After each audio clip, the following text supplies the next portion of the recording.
In this lecture, we have just introduced the lowland and the seashore flora and fauna of Taiwan. And today I'm going to focus on the mid and high altitude, and mostly on flora itself. And we already see this slide before, and this is in a mid. What we say the mid and high altitude is basically in a central mountain range, and for this part is especially for the really high mountains over 3,000 meters, that's really not so disturbed by human activities.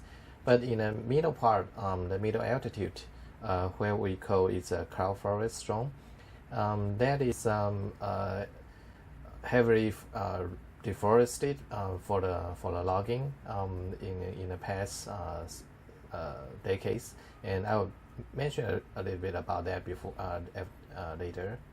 From top to bottom, and we can see the forest zone. The highest is the Abyss forest, and then followed by Tsuga, Picea, and Pinus, and several other conifers, and they mix together, and a little bit lower, then they will mix with some broadleaf species. There has been a lot of studies focused on the forest, particularly the alpine or high elevation vegetation types in Taiwan, ever since Japanese colonization period, and followed by many other researchers. And this is a slide modified from Dr. Su Hongjie from Forest Department. He is a plant ecologist, and the classification of the vegetation zone is widely adapted by many of the researchers in Taiwan. And basically, this picture shows the north on the left and the south on the right for the peaks of Taiwan. And also the vegetation zone associated to it, and basically you can see as we can imagine that as the latitude going further, it should be a little bit colder. So we'll expect the vegetation zone will kind of shift a little bit toward to a lower at the northern side, but in this picture, we'll see a little bit different situation here. It's like a curving things for the vegetation zone in Taiwan. That is in the middle part. It's there's a certain vegetation zone. For example, if we focus on one of the in the middle part of the we call it a quercus and quercus conifers mixed zone. And you will see in the northern part it's down to a little bit lower altitude, but on the other side, on the southern part, we also see this kind of effect. And there are several different ecologists trying to explain this phenomenon. And one of the hypotheses is to say because in the middle part of the island there's some kind of heating effect, and in the northern and southern part, there's kind of windy, and so they will bring a little bit cooler temperature to the two tips, and that is the reason why some of the mountains on the north and also on the south, they still have certain elements. They are similar to the higher altitude vegetation in the middle part of Taiwan, and this is kind of a very interesting effect because as we a little bit introduced in the natural history of Taiwan, during the glacial period, the vegetation kind of move according to the temperature. When its temperature is cooler, the vegetation will down to a lower part of Taiwan, but when the weather is getting warmer, then the vegetation, the plants will kind of move up to higher elevation. But in the north and south part of the Taiwan, the mountain is not as high, so they kind of restricted and remain on some of the tips, and will introduce some of the very extreme case, like the Vegas case. Is kind of a erratic taxa for this situation. And we are going to start with the middle part of Taiwan and study from 1,000 meters to 2,500 meters roughly. It's our first part of lecture, and the second part will focus on over 2,500 up to the tallest point near 4,000 meters vegetation. This is a photo I took at near Baling to Tamanshan at the northern part of Taiwan, and this is kind of a very typical scene you will be able to see if you go to the middle part of middle altitude of Taiwan, and that is very easy to get foggy, especially in the afternoon, and so it brings a very high humidity almost every day throughout the year, and so because of that, a lot of plants they adapt to this humid environment. As a result, if you go inside the forest, you will very likely to see a lot of epiphytes growing on top of the tree. And in this case, what we call epiphyte, this means that plants are growing on top of the other trees. And this you can see here are kind of quite a lot of ferns and even a small tree growing on top of the Formosan cypress. And that is mostly due to the humidity, consistent humidities in this region. Formosan cypress and there was another cypress in Taiwan are the major component of this what we call the cloud forest region, and in this picture that's the Formosan cypress, and on the picture on the left that is a sacred tree remain in the Shito experimental forest of NTU, and it's a very famous tourist attraction. And for those trees, but actually this sacred tree does not been cut down. Was not cut down is because it's kind of some. The main reason is that there's always a harrow inside, or it's not grow very well, and most of the big trees like this one were chopped down during the past decades. Formosan cypress is endemic to Taiwan, and it's commonly found in this region. And as you can imagine that it's 100 or 200 years ago, this region was covered by those kind of big trees everywhere, mostly. And it's because of this reason, during the Japanese colonization period, and especially 20 years after World War II, and it has been a very major economic source for the wood as an economical source, growing in this region, and for the development of the forestry, and therefore many of the big trees of the Chinese Formosan cypress was disappear. And this is an old picture showing the logging working. And after the forest, the big tree was gone, and it was reforested by some other species, and many of those major logging regions nowadays are become a tourist spot for to see the forest. For example, the Taipingshan and Xitou and Alishan and many or Daxueshan, etc.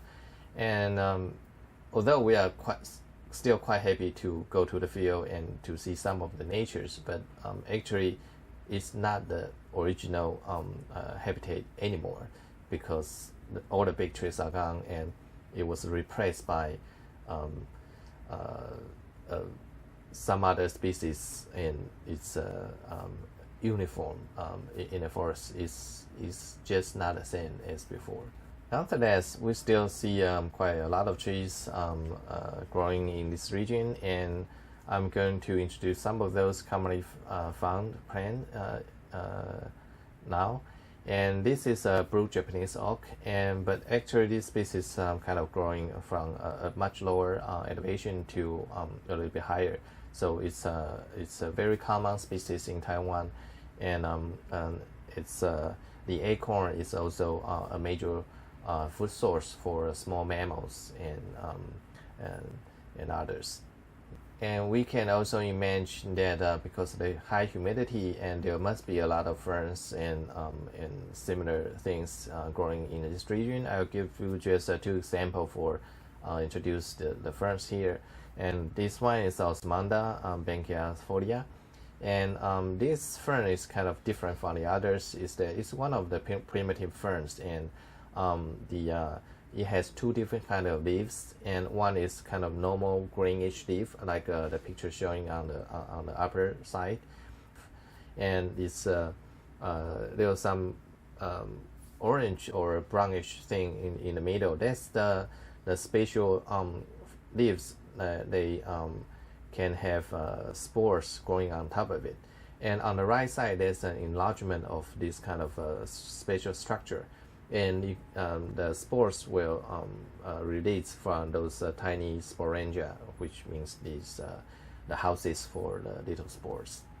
But most of the other ferns are like the example showing here, the Villia formosana, and this is an epiphyte growing on top of trees, and the spores on most of the other ferns are has a little pocket, and we call it a sorus, or imperial sori, and have a sporangia growing inside.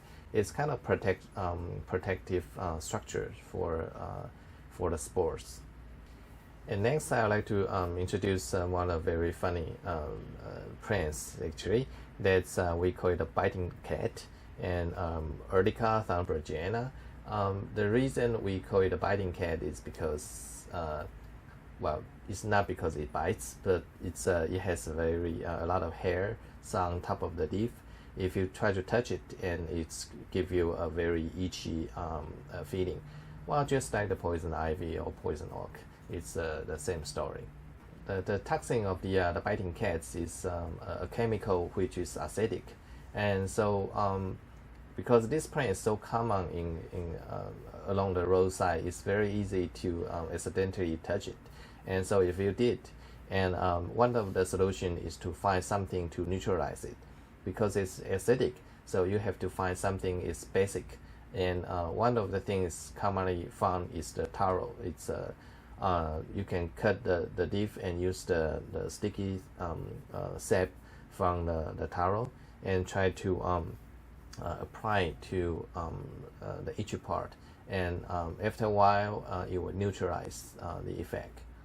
And with the Formosan cypress skunk, and there are several other species occupy the habitat afterwards. And one of the major example is this Formosan elder, and there are some other maple occupy the niche as well. And the Formosan elder is actually very common, and from a little bit lower altitude to up to 3,000 meters high. And it is quite common in the open area, which means that if it's the forest or the trees has been cut down or cleared, then the Formosan elder will grow in the beginning. So we call it a pioneer tree.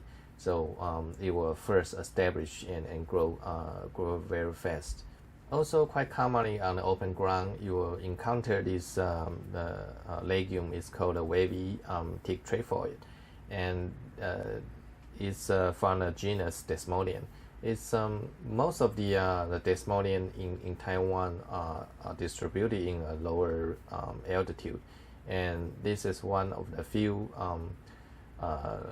legumes can grow in the middle altitude. And this legume is kind of annoying in a way. It's the name came from the fruit, because the fruit has a lot of tiny hooks on top of it. So if you go along and touch, and somehow the fruit will attach to your clothes or your pants very easily, and you have to try to get it out. afterwards. Also, not so commonly, you might encounter this big leaf snakeroot, and it's endemic species in Taiwan at mid altitude. And it's although we call it a big leaf, but the leaf is actually like less than 10 centimeters. But consider in this genus Polygala, and this is kind of big compared to the others.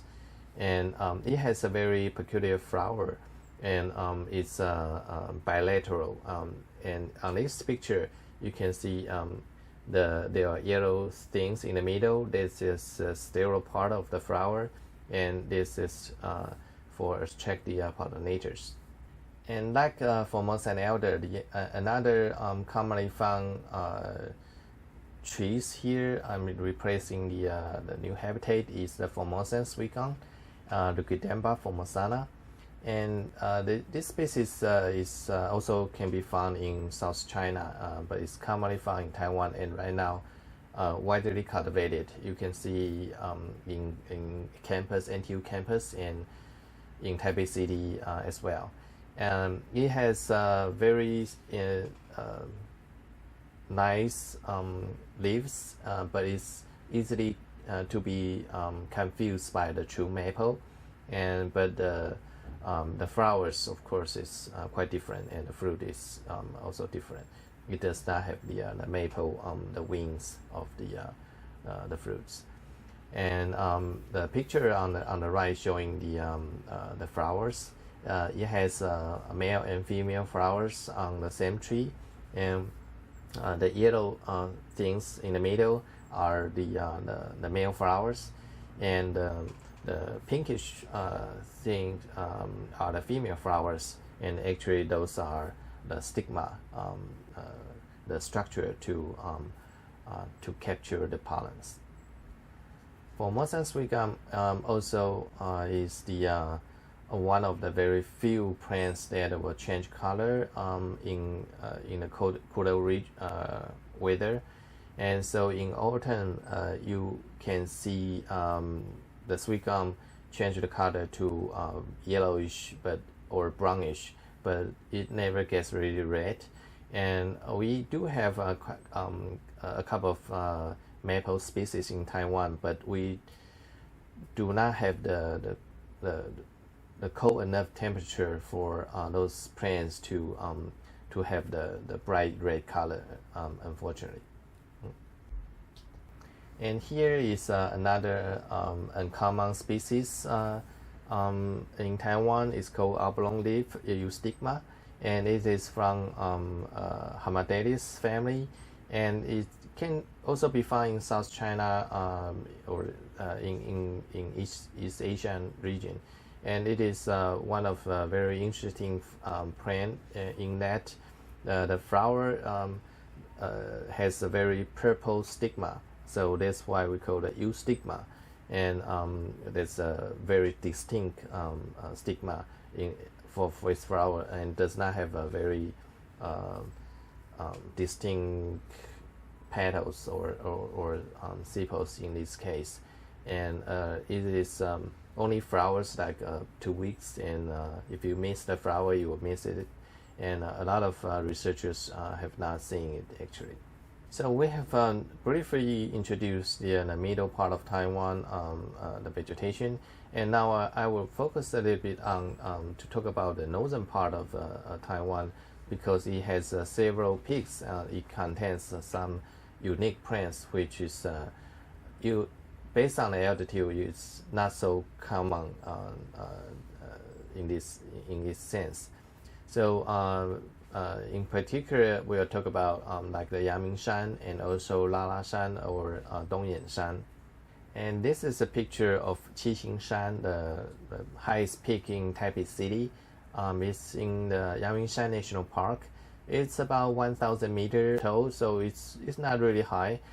But because the winter brings the northeastern monsoon, and sometimes it could get really cold, and once a while you will see some report that Yangmingshan has some snow on the top of the mountain, and this is a region, and if you consider this only 1,000 meters high, you shouldn't get any snow because you will not see any snow for the same altitude in the middle part of Taiwan or any other part of Taiwan.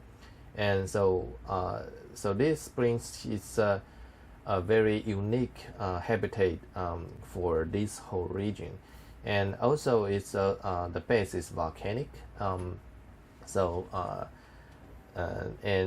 that is the reason why Yangmingshan is well protected as a national park, because it has some unique plants growing in this region. In this picture, we can also notice one thing is that on the top or near top of the mountain is light green, which means that it's basically grass, and the dark green thing is are the trees. So you will wonder, well, if that's the tree line and in the temperate region, and in fact it's it's kind of equivalent in a sense, but it's not exactly the same because it shouldn't be because of the altitude. And the reason for this the constant grassland is because of the frequent fire and because of the cold weather during the winter. So it brings you some uniqueness for this region too. One of the best example to demonstrate this situation is the chocodendron, the very special tree, and it's one of my research material. And this tree has been considered as a very primitive angiosperm because it does not have any petals and sepals. But in fact, right now the recent research all state that it is kind of an advanced group because it did has the ancestor of this plant did have petals before, but it's lost afterwards, and so it's kind of a very particular situation. And it is only found in Taiwan, Ryukyu, and Japan nowadays. And in Taiwan, it's quite common actually. If you go to the mountains, you very easily can encounter it if you know the plant.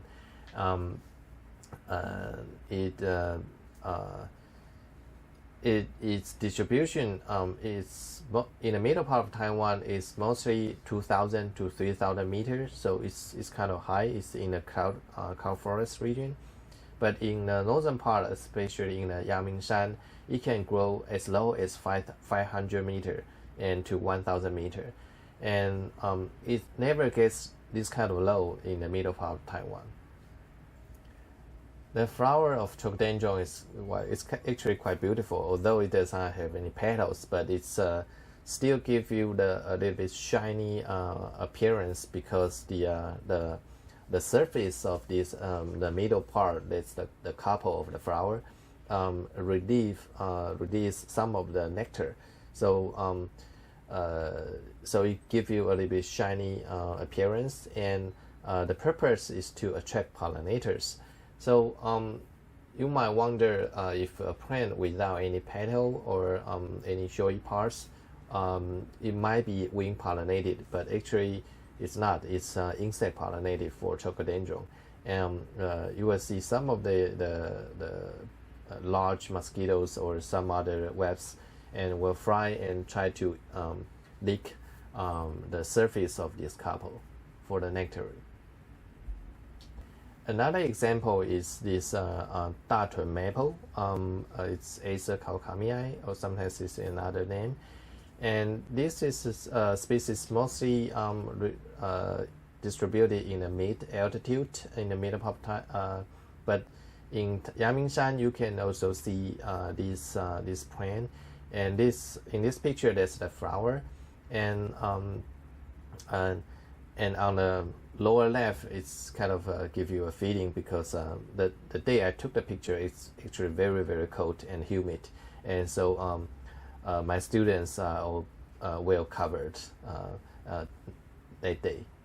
But probably the most famous example for this the relic or special situation for the temporary elements here is the Taiwan beech, the Fagus hyatae, and it is one of the 5 plant species under Taiwan's Cultural Heritage Conservation Law, and we'll introduce some others later on.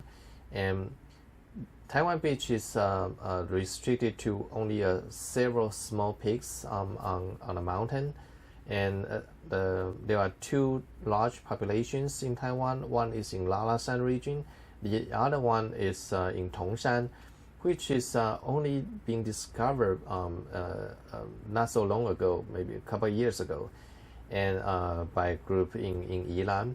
And this is a unique plant because it is the only true deciduous trees in Taiwan, which can be a small patch of forest, and so we call it a summer green forest, which means that during the summer it's green, and it would the leaf would deciduous will fall off in winter.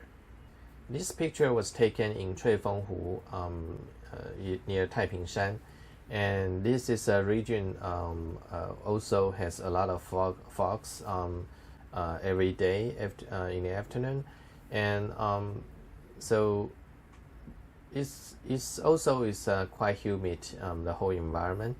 And the next slide shows you the flowers of Taiwan beech, and in the middle you will see some of the reddish thing, and that is some of them are bracts actually, and in the middle some of the very thread-like thing, that's the pistil flower or the female flower, and on the other part you can see some of the light yellow, that's the stamen of the male flower.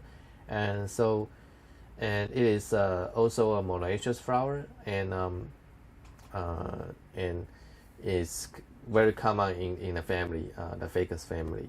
And this tree, this species, this genus are actually commonly found in temperate region, especially in Europe or in Japan or in America, and it is one of the major component for the trees can change colors into very reddish or yellowish, and compared to the maples in other regions.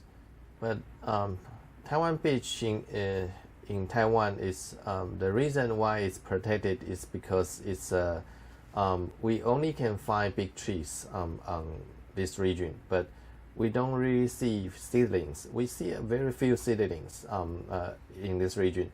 So it means that you only have some older people, but not younger. So we are afraid that after several years, the species might be extinct. And so there are a couple of studies trying to figure out if that's because the failure of the seeds, or the problems in the seedling establishment, or some other reason. And so currently we can see this this plant has the seeds, probably after a couple of years you will have a mass production of the seeds, but during the other years you don't really see any seeds, and the seed fertility is really low.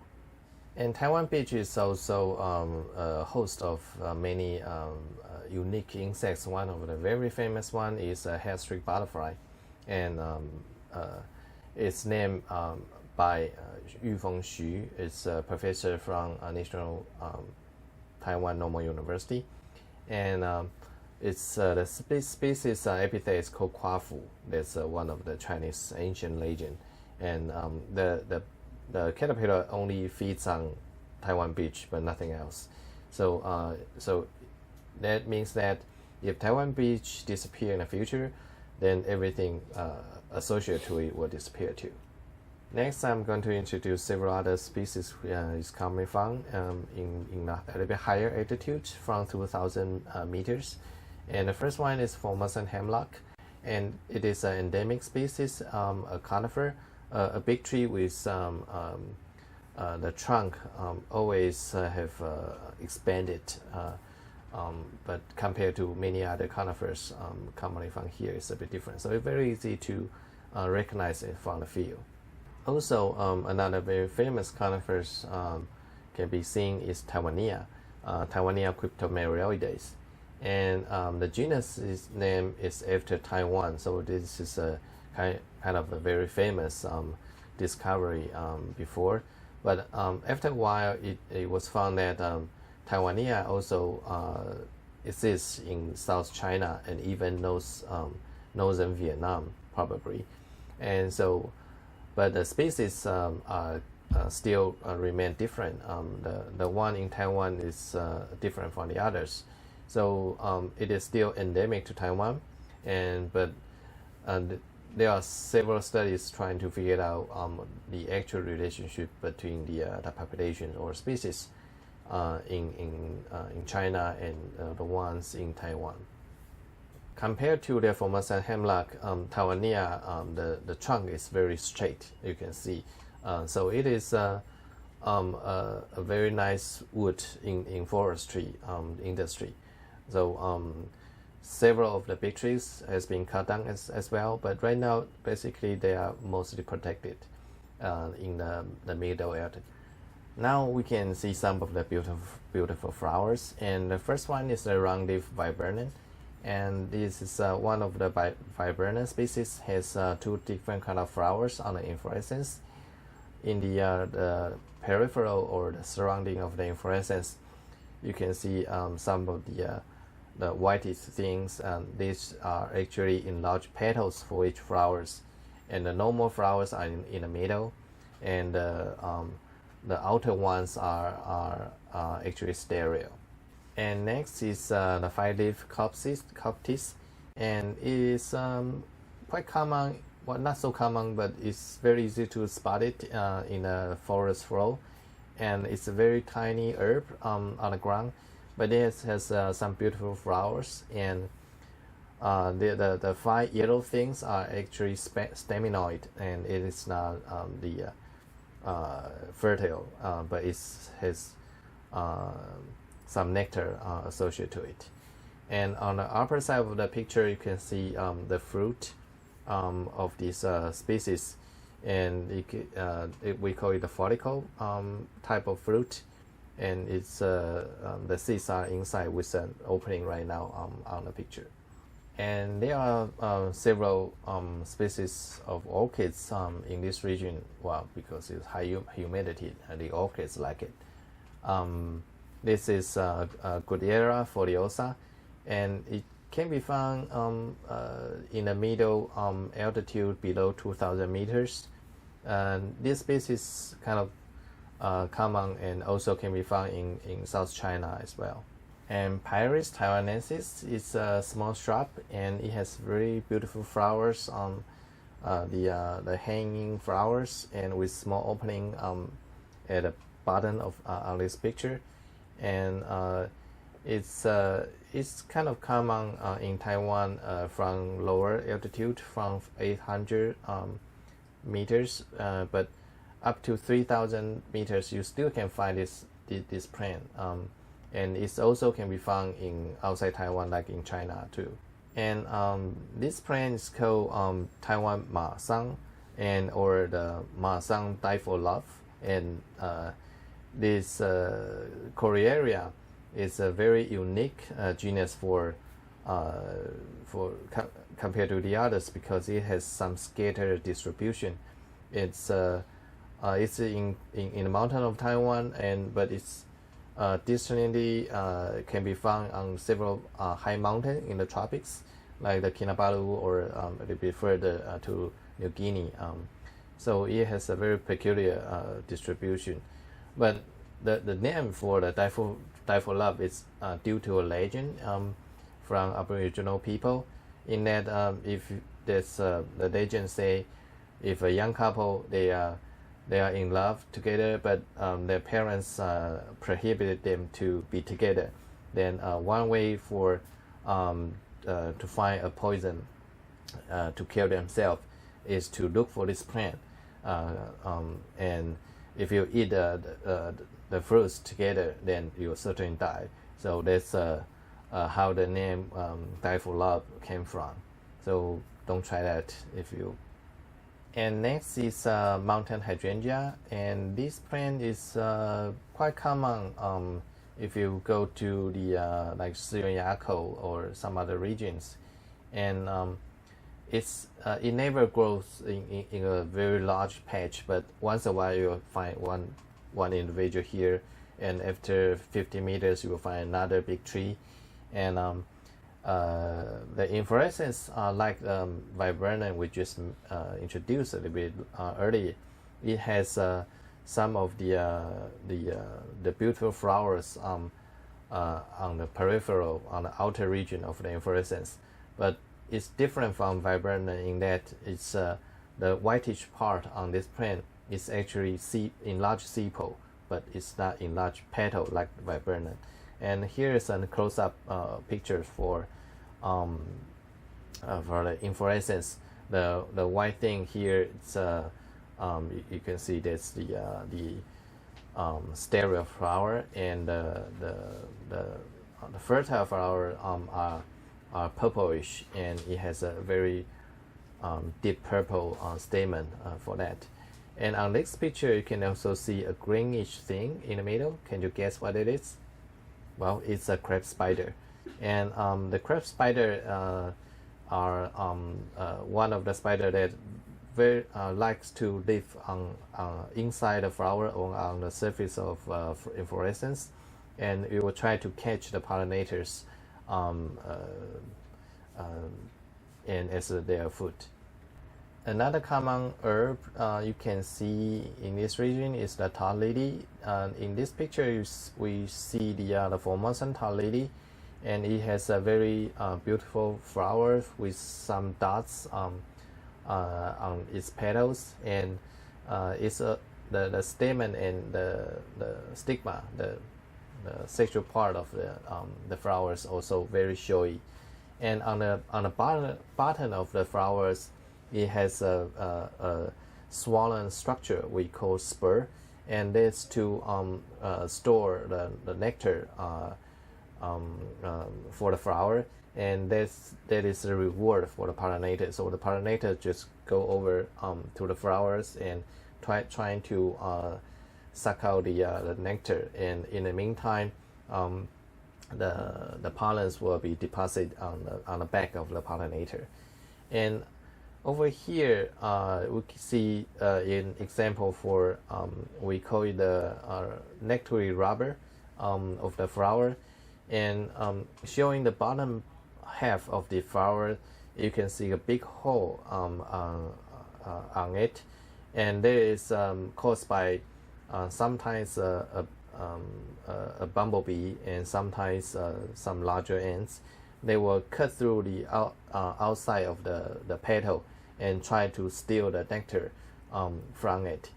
And we call it the nectar robbery is because if you do it this way, you won't touch any pollens.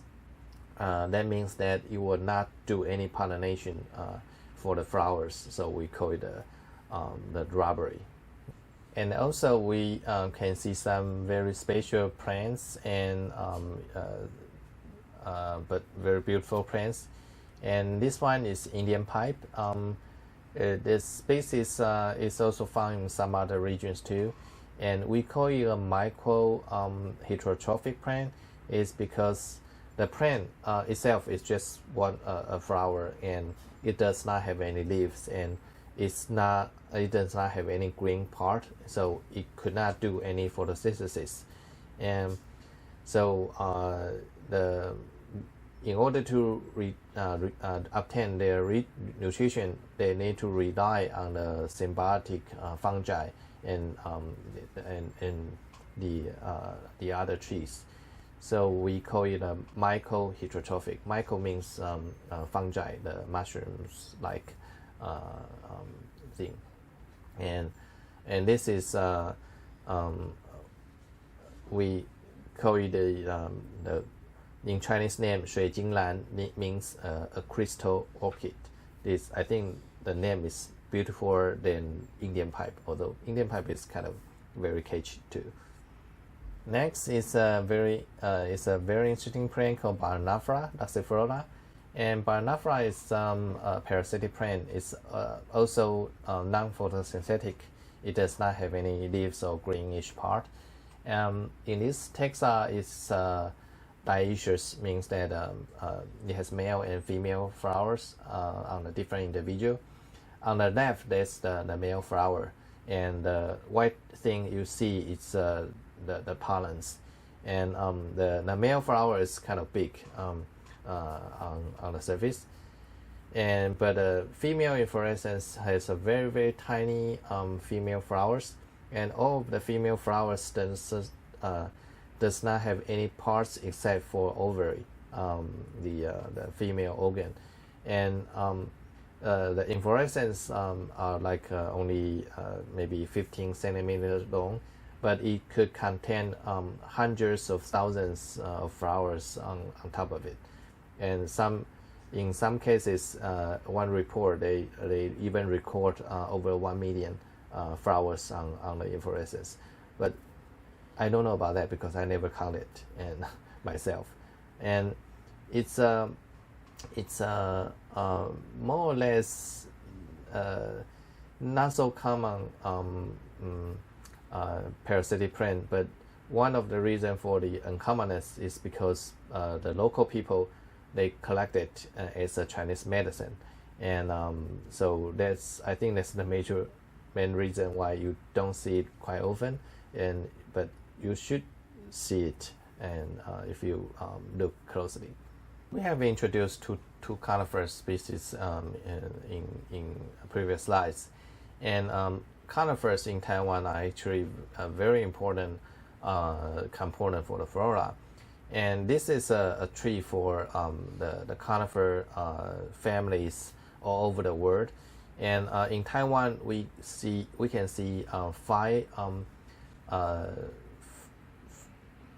the members from 5 different families, and I show you the number here, like in Pinaceae, the pine family, we have 9 species, and 8 of them are endemic, and the others, you can see the percentage of the endemic species is really high for the conifers, and only except for very few, but most of them are endemic, and it tells you indication for this is a very special group of plants in Taiwan, and most because it's a relic from the glacial period and it's isolated from many other regions for a long time, and it become an endemic species.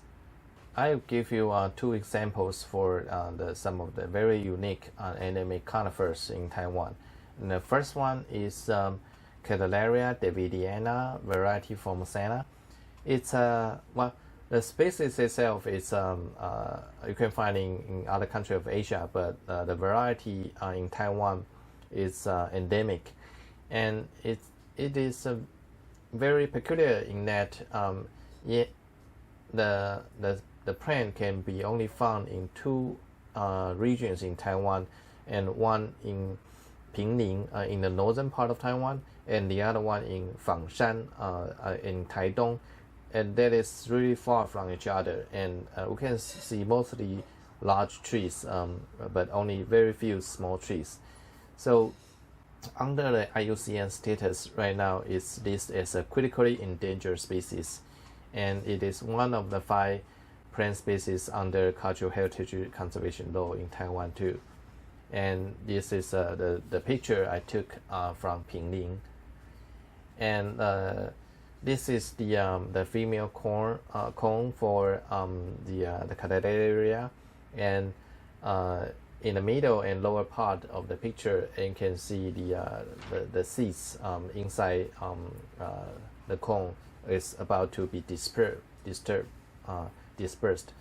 and but even though you can see seeds inside this cone, but the seeds are actually sterile in most of the case. So the reproductive biology here is in a pretty bad situation actually, and this probably the reason why it does not have a good seedling and large population in Taiwan. Another example is Ametotexas formosana. It's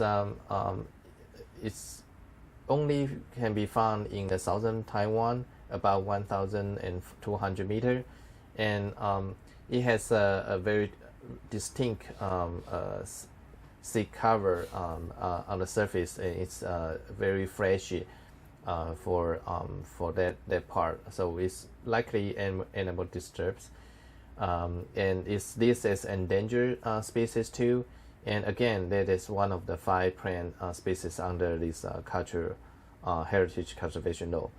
And because of this conservation law, it is protected, well protected not to be disturbed in any sense. And again, similarly, we don't see much seedlings in this region, but luckily, in the past few years, I have this opportunity to see the female and male cones of these conifers, and it's rarely be seen because it only flowers very certain periods and after several years, and only one time you can see a lot. And I was lucky to take this picture. And on the lower right, there is the male cone, so you can see a lot of white powders. There's the pollens. And on the upper picture, you can see the female cones, and they are a little bit drop on the top of this cone. And we call this drop is pollination drop. And so in the morning, the female cone will stick out this a little bit like a dew, and on the top of the cone. And the purpose is to attach the pollens in the atmosphere. So the pollens might be caught by this droplet, and in the evening the droplet will be retract inside the female cone, and so the pollens associated to it will be blowing to the female body. So this is very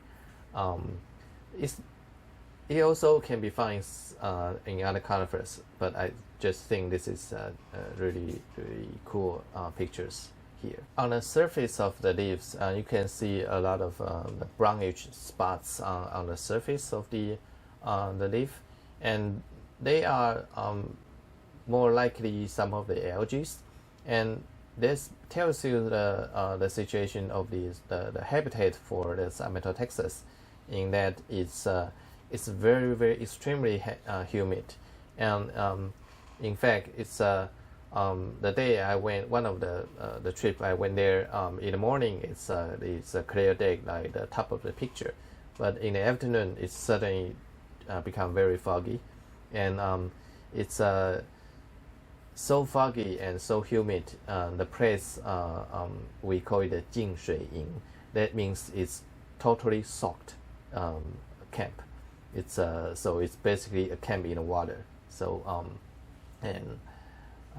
this is the habitat of this Ametotexas growth. And because of the high humidity, you will probably expect there might be a lot of bryophytes associated to it, and it's true. And one of the very beautiful bryophytes you can find here is a homeward. And although I think most of the people will only find it on the textbook actually, because it's not so commonly found in the field if you don't look carefully. But here it grows as a big patch actually in 净水营. A very beautiful home like that is sporangia for these bryophytes, and inside there's spores in this long home-like structure. So now we can move on to our second part of the lecture. It's to introduce a little bit about the situation over 3,000 meters. And over 3,000 meters, the temperature is really cold, and but in Taiwan, it never we don't have permanent snow or permanent ice on the top of the mountain. So during summer, it still will have a drier condition, and but it's a little bit different from the middle altitude. And on several top of the peaks over 3,500, you will see some of the very unique vegetation, like in this slide, in Xueshan. And there's some people say it's a ice tunnel formation caused by the glacier, but there was some debates actually. But anyway, this is a very beautiful demonstration for this alpine-like vegetation. And over here, you'll be able to see some of the it'll be shrubby-like thing in the foreground, and become herbs and very rockies on the top of the mountain. And in this region, it's kind of typical for the high mountains over 3,500 meters. And in Taiwan, we have a name called 100 high mountains, which means that there's the peaks over 3,000 meters. And one of the very easy peak you can go to is Shimen-shan near Hehuan-shan. And as you can see here, the peak of the mountain is very close to the roadside. So you just park the car and just walk from here, and you can climb. You have climbed up to 100 highest peak in Taiwan, and it's really easy because this is the proof. Even my son can do it. He was then like 3 years old, but he was really cold, but he did it, and he can walk from a distance from the parking lot and to the peak. This is the top of the mountain of Shimen-shan. And only very few trees or conifers can survive in this almost alpine environment. And the first one to talk about is Formosan fir, and this is a big tree and can be found just below the forest line and in these higher mountains. And it could be a pure forest and in a little bit lower than 3,000 meters, and sometimes it mixes with some other conifers too. And under the Formosan fir forest, and there are a lot of very interesting, important species, endemic species of plants in Taiwan can be found. And it is a habitat look like, and some of them has some of the mountain springs come out of the rocks, so it brings extra humidities to the habitat. And here are some examples for the plants you can commonly see. The first one is Yushan wintergreen. It's an endemic species to Taiwan, and it has a very nice and beautiful, interesting flowers, and it has the long thing you can see in the middle. That's the stigma, and the stamen is a cluster on the other side. So it has somehow it's more like we call it. It's an elephant nose flowers for these Paola species. And another little shrubs you can easily find is hairy stem blueberry.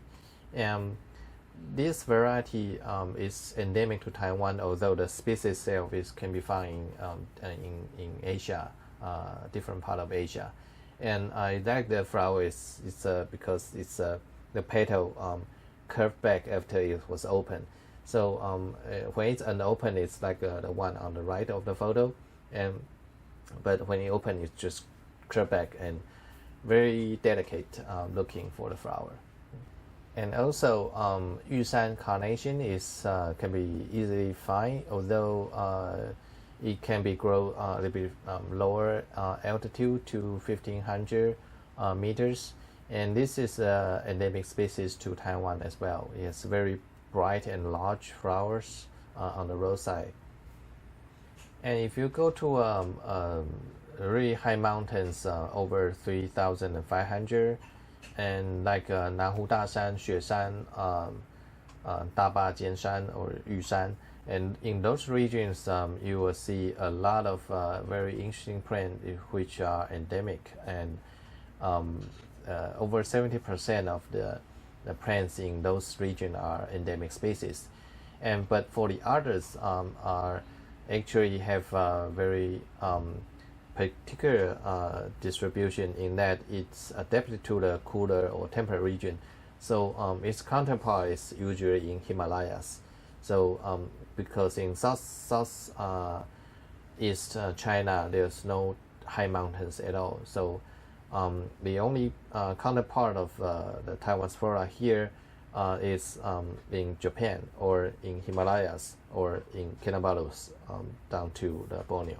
And so this is a very unique situation here.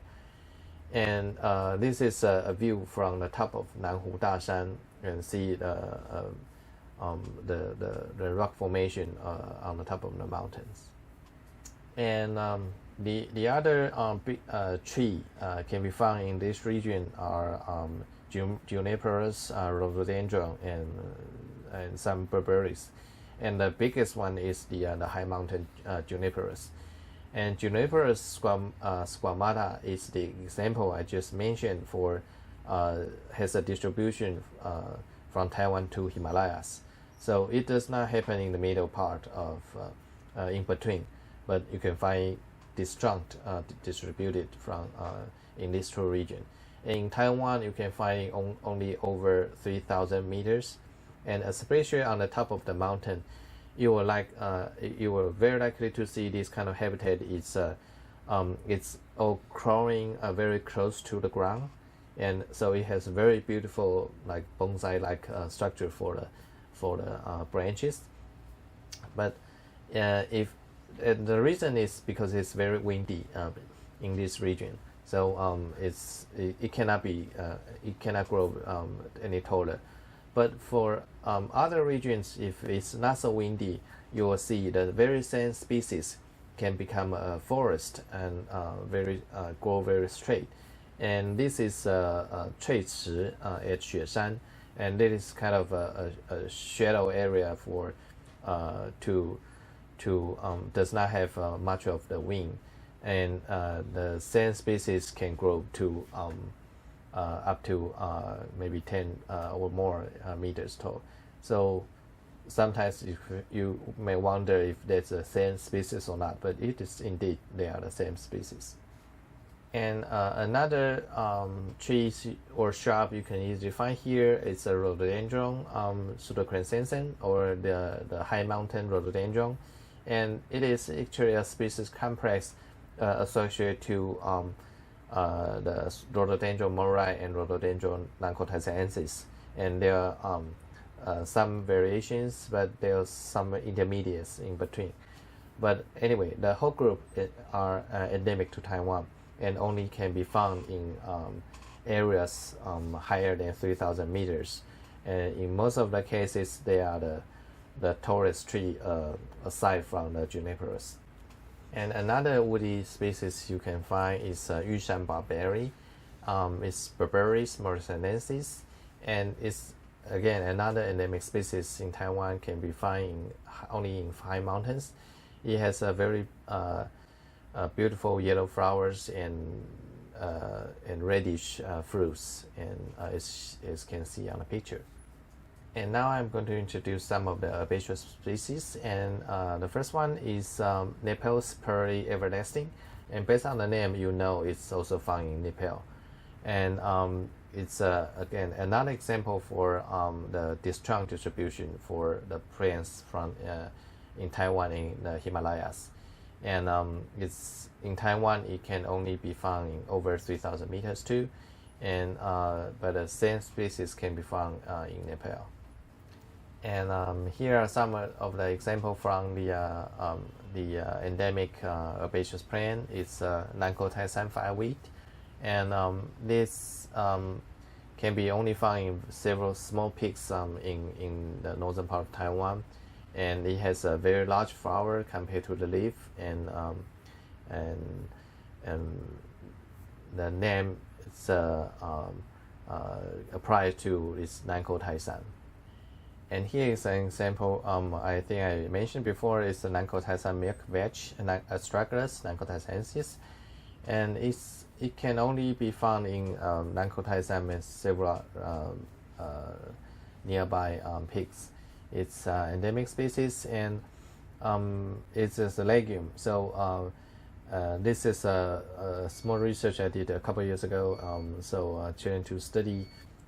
Trying to look for if they still have the rhizobium association. It's commonly found in legumes, and they did. You can find in the root region. You can see some smaller region. That's the root nodule caused by rhizobium. And here is a common view for those small herbaceous plants growing on the rocks, and the whitish part are the small leaf edelweiss, and it is again another endemic species found in high mountains.